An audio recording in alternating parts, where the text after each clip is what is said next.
So before I review the Jungle Book remake, I gotta review the original, which I'm currently doing now, and I gotta review the sequel to the original, and then I gotta review the remake before the remake. No joke. That's how many Jungle Book movies there are. There's 4 of them.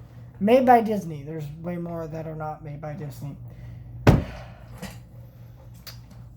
So people aren't going to like me with this one. I think this is a fun movie with good music, but there is no story here, like, at all. Mowgli is a garbage character. So the story of this movie is the plot of Jungle Book. That's what it is. You know, the story is Mowgli wants to stay in the jungle, but they're like, no, you must be go back to the man village where you belong. So basically they make this movie, and the movie is just that. That's the story, okay? And it's the characters going through the events, but it's like characters fighting back and forth between it. And then there's useless side characters that offer nothing to the story, like the elephants, or the snake Kaa, or King Louie, or the vultures. The King Louie's memorable at least, but the other ones are just like, you're just here. And like the vultures are like parodies of the Beatles, which as a Beatles fan I kind of find amusing, but they were supposed to actually be voiced by the Beatles, and that didn't happen. This is the last film made by Walt, which is kind of sad because this movie's fun and great and has a lot of great music here. But the problem here is just the story. And Mowgli is a garbage character because it's him just whining about being in the jungle. He was raised in the jungle. He doesn't know anything about this man village. There's no real reason why he doesn't want to go there, except he likes the jungle and is a whining, annoying brat. That's just all it is throughout the whole movie. It's just him whining. He's really annoying, and I don't like him. And, you know, Shere Khan is in this movie, and people remember him as a great Disney villain. I don't think he's a great Disney villain because he doesn't have a motivation.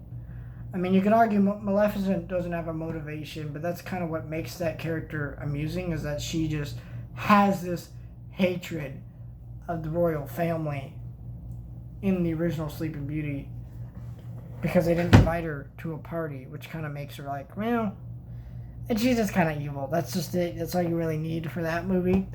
But that movie, nobody has characterization, right? So it's like, I just don't like it. And in the remake, Shere Khan's a way better villain because you get why he doesn't like Mowgli. He's been hurt by a person. He has a scar on his face. In this movie, there is no scar on his face of why he's like this. So he's just kind of evil guy is evil cuz. And in the remake, the elephants come back as like an important part of that movie, and things like that. You know, like, he saves that elephant to show why he belongs in the jungle. Like, he can do good in the jungle. That's why that scene was in that movie. In this movie, the elephants are just here. Because the movie is not even a full hour and a half. It's not even what most people would consider feature length. It's a lot of padding. There isn't a lot of story here. And I think, yeah, the music's great, but that's like 2 songs. Why don't you just listen to I Want to Be Like You and Bare Necessities on YouTube and be done?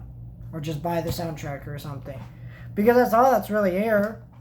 And some people find this movie fun, and I think it can be fun, but it's just like when you're watching a bunch of filler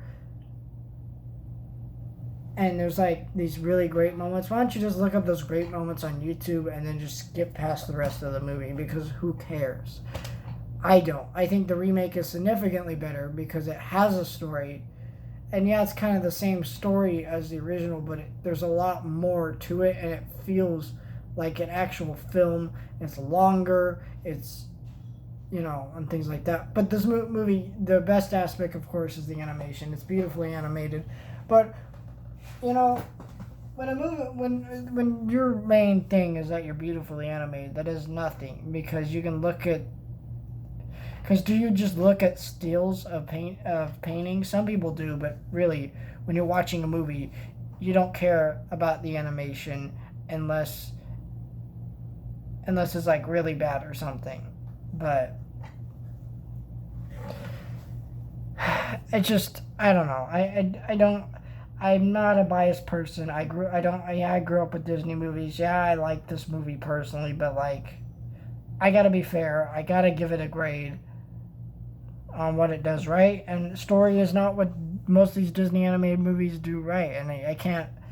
I could say, yeah, these things are good for their time, but we are in a different time now, and a lot of these movies were really well made for their time, and some of these movies, and I can appreciate them. Like Snow White, you couldn't have made a better movie than that, even if you back then, because it was the first one of its kind, and so I appreciate it on that. But that doesn't make it a flawless movie, and I think that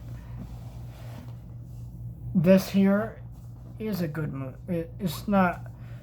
It's kind of like that too, you know. But of course, there was more animation being pushed throughout the '60s because of shows like the Flintstones, and shows were becoming more prime time and things. And that's a great thing that happened throughout the '60s.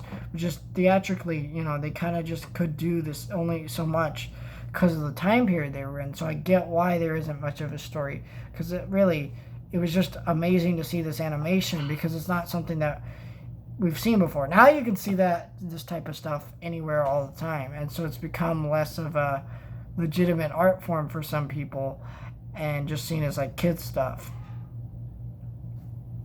And so, you know, but I wish people would also stop being so biased towards the Disney. This movie has flaws. Acknowledging it is important. Liking the movie with its flaws is okay, but as long as you're not ignoring those flaws, I don't see what the problem is.